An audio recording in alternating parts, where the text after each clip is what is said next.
Hi friends, అవినీతి గురించి మనకు ఎస్పెషల్లీ మోడీ గారి ప్రభుత్వం బీజేపీ తర్వాత ఎక్కువగా ఈ కాంగ్రెస్ వాళ్ళు అవినీతి పరులు, మేము చాలా నీతి పరులము అని చెప్పడం అందరూ ప్రజలంతా విన్న మాటే. కానీ వాస్తవంగా వాళ్ళ కాలంలో ఈ బీజేపీ కానీ ఈ ఈ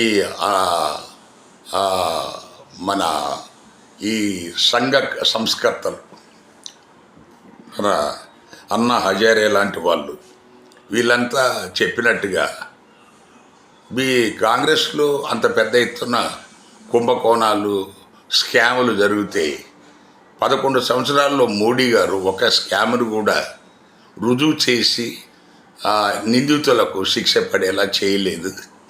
ఆ స్కాములన్నీ నీటి బుడగలు, గాలి బుడగలు అవంతా ఓన్లీ కల్పితం అని చెప్పేసి ఈ 2G స్కామ్ కానీ, కోల్ స్కామ్ కానీ, ఇతర స్కామ్లు కానీ బయటికి చెప్పినా కూడా ఇంకా దాన్ని ప్రచార మాధ్యమంలో ప్రచారంగానే వాడుతున్నారు బీజేపీ వాళ్ళు. సరే, ఈ వీడియోలో చెప్పదలుచుకున్నది ఏంటంటే, చైనాలో ఒక రైల్వే మంత్రి 84 కోట్ల కరప్షన్ చేశాడని చెప్పేసి ఆయన 8 సంవత్సరాలు రైల్వే మంత్రిగా ఉండి ఆయనకు ఉరిశిక్ష చేశారు. ఆయన ఆస్తులన్నీ జప్తు చేయాలన్నారు. తర్వాత ఉరిశిక్ష 2 సంవత్సరాల తర్వాత అమలు చేస్తారు. అప్పుడు పరిశీలించి అంతవరకు జైల్లోనే ఉంటాడు. అది యావజ్జీవ శిక్ష కూడా అవ్వచ్చు.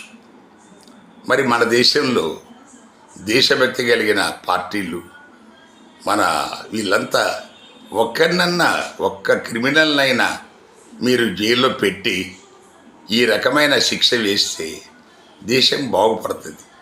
కానీ ఈ దొంగలు మన ఒకరికొకరు కాపాడుకుంటూ మనకు బయటికి మాత్రం నీతిమంతులు అని చెప్తున్నారు. మరి దేశం ఎలా బాగుపడుతుందో ప్రజలు ఆలోచించాలి. Thank you.